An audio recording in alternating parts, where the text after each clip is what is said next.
मध्य प्रदेश विधानसभा में उठा सागर की पंडित दीनदयाल उपाध्याय कॉलेज का मामला। फर्जी वरिष्ठता से बनी प्राचार्य, एफडी तोड़कर खाता खोला, सामान्य वर्ग के पद पर ओबीसी की नियुक्ति की। इन सभी मुद्दों को लेकर प्रोफेसर सरोज गुप्ता पर लगे गंभीर आरोप। अतिरिक्त संचालक ने जांच समिति गठित की।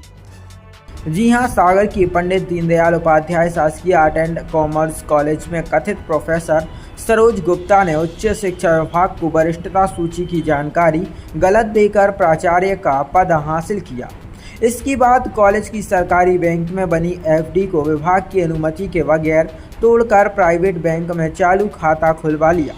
इतना ही नहीं, कॉलेज में सामान्य वर्ग के लिए खाली पद पर ओबीसी वर्ग के अभ्यर्थी की अनुकंपा नियुक्ति कर दी गई। मामला सामने आने के बाद उच्च शिक्षा विभाग ने जांच के आदेश दिए। जांच कमेटी गठित कर मामले की जांच कराई गई। कमेटी ने मुख्य 4 बिंदुओं पर जांच कर प्रतिवेदन शासन को भेज दिया, जिसमें कई अनियमितताएं सामने आई हैं। अब जांच प्रतिवेदन के आधार पर विभाग आगे की कार्रवाई करेगा। दरअसल सागर की government art and commerce college में पदस्थ हिंदी विभाग की प्रोफेसर डॉक्टर सरोज गुप्ता ने प्राचार्य बनने के लिए दस्तावेजों में हेराफेरी कर वरिष्ठता की सूची ही बदल दी।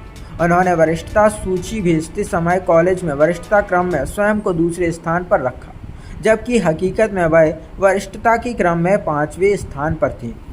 सर, एक प्रतिष्ठित अखबार में आर्ट एंड कॉमर्स के प्राचार्य सरोज गुप्ता के खिलाफ जो खबर चली है, उसके बारे में क्या कहना है आपका? डॉक्टर सरोज गुप्ता की शिकायत मध्य प्रदेश शासन उच्च शिक्षा विभाग से आई थी जांच हेतु।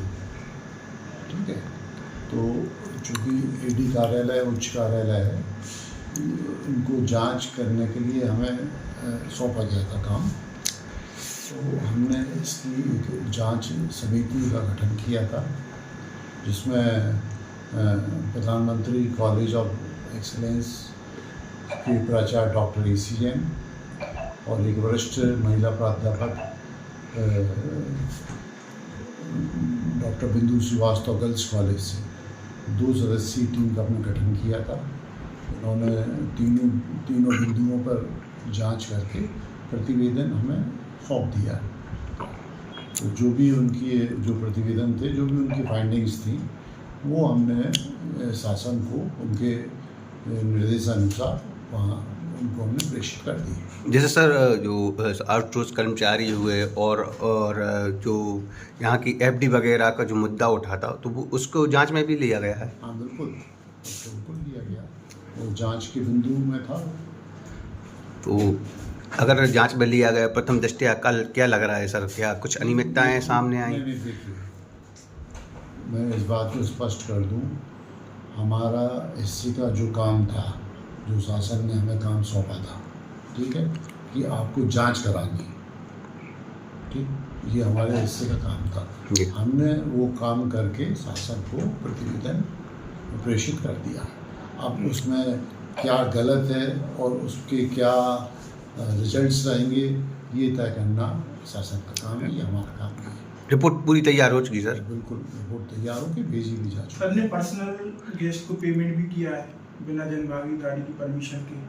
अब जो 3 बिंदु थे, तीनों बिंदुओं पर जांच हुई है। कौन से और इसमें पहला बिंदु ये था कि इन्होंने जो प्रिंसिपलशिप के लिए जो अपनी वरिष्ठता सूची भेजी थी, वो सूची गलत है। दूसरा बिंदु ये था कि जन भागीदारी का जो मद एक गवर्नमेंट बैंक में की एफडी थी, वो उसको शिफ्ट करके इन्होंने प्राइवेट बैंक में और करंट खाते में उसको कन्वर्ट किया। ये किया है क्या? अब ये इस पर मैं कोई कमेंट नहीं करना जी। तीसरा पॉइंट, इस पर मैं कोई कमेंट नहीं करना।